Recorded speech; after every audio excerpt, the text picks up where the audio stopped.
bus is the perfect metaphor for your presidential campaign. It's a flag-draped monstrosity with no real direction. That's a really stupid statement, because we have clear direction. It's a private vacation on a bus with her signature on it. Leave her alone, jackals.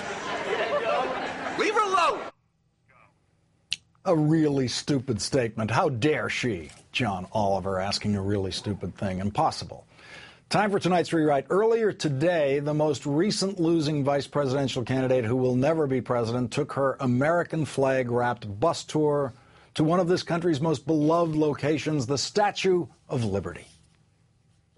It is, of course, the symbol for Americans to be reminded of other countries, because this was gifted us, of course, by the French, other countries, warning us to never make the mistakes that some of them had made. This is a symbol, a reminder of what it is that we can do right in the name of freedom, and that's what I appreciate about the Statue of Liberty. Palin also tweeted about her trip this morning, which included a visit to Ellis Island, where 12 million immigrants were welcomed into this country. We'll highlight the beauty of legal immigrants' work ethic and love of freedom while visiting Ellis Island and Statue of Liberty today. Before boarding the ferry to go to Ellis Island, Palin told Politico, "The immigrants of the past, they had to literally and figuratively stand in line to become U.S. citizens. I'd like to see that continue.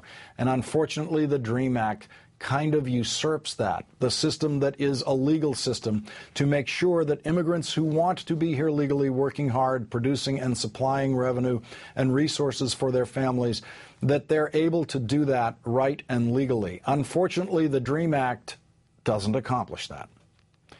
In fact, the DREAM Act applies not to immigrants who knowingly entered this country illegally, but to immigrants who were brought as children to this country by parents wanting to give them a better life. And yes, those parents entered this country illegally. The DREAM Act doesn't apply to those parents. It applies to their children, only their children. They are high school graduates who have only ever known life in this country as their home. A federal DREAM Act would give them a chance to become successful adults and taxpayers by going on to college with access to federal loans and in-state tuition. Or they could serve this country in the military. Only then would they be given a path, an eventual path to citizenship.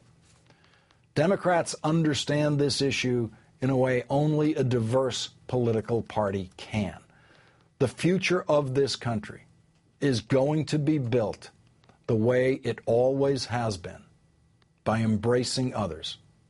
There is no more sensible and necessary step for us to take in this direction than passing the DREAM Act.